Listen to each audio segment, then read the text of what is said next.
हे मुनिश्रेष्ठ जैमिनी, अब एकाग्रचित्त होकर सुनिए। हम आपको उस आदिकाल की कथा सुनाते हैं।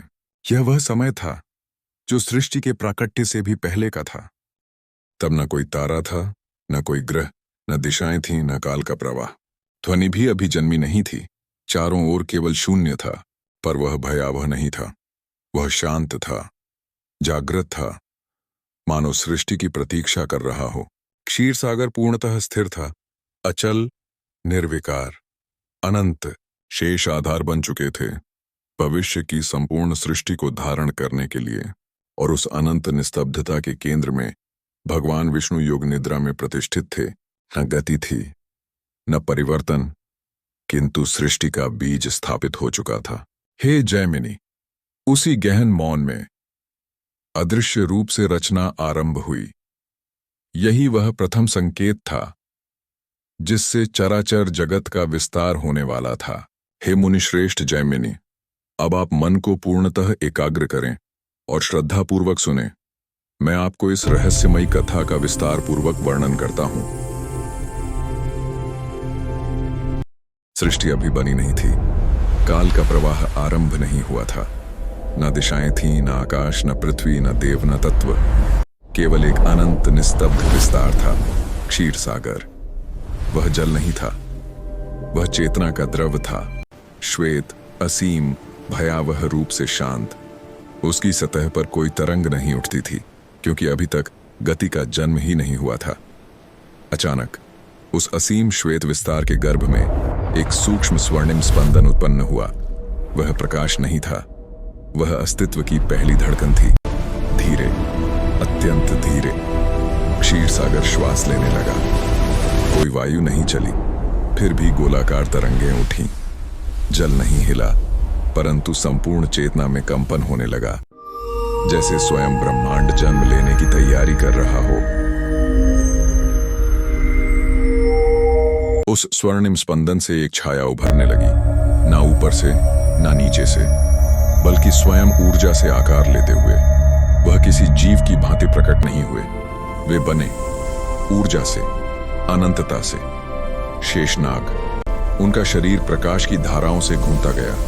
हर एक शल्क ऐसा प्रतीत होता था जैसे आदिकालीन ज्यामिति का सूत्र हो। उनकी लंबाई मापी नहीं जा सकती थी, क्योंकि वे सीमित नहीं थे।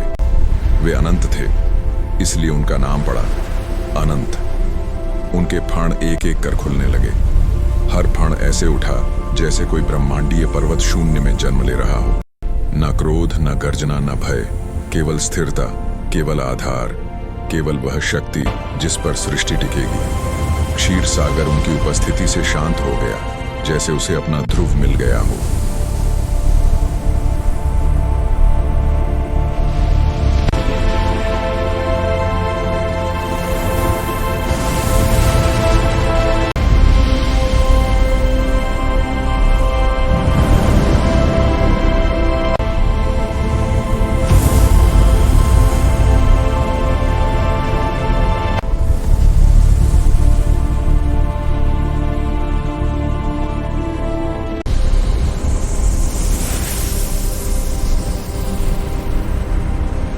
शेष के कुंडलों के मध्य स्थान स्वयं मुड़ने लगा।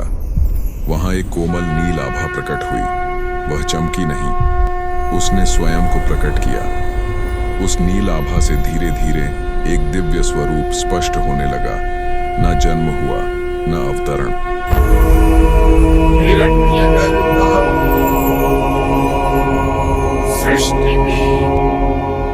विष्णु की नाभि का मध्य बिंदु धड़कने लगा। हर धड़कन के साथ क्षीर सागर में वृत्ताकार तरंगें फैलती, पर जल नहीं हिलता था, क्योंकि यह तरंग पदार्थ में नहीं, तत्वों के मूल में उठ रही थी। विष्णु की नाभि का मध्य बिंदु धड़कने लगा और प्रकाश स्वर्णिम हुआ। फिर वह प्रकाश एक रेखा में बदल गया, धीरे, अत्यंत धीरे। विष्णु की नाभि से एक दिव्य डंठल, कमल नाल प्रकट होने लगा। वह नाल ऊपर बढ़ता गया, पर ऊपर कोई आकाश नहीं था। फिर भी वह उठता रहा, जैसे स्वयं दिशा उसका मार्ग बना रही हो। उसका रंग स्वर्ण और अग्नि के मध्य का था।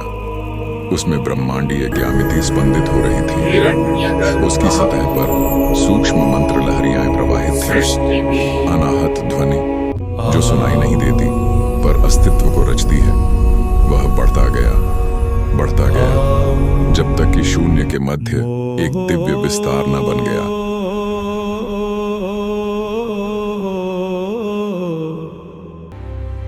Next episode coming soon.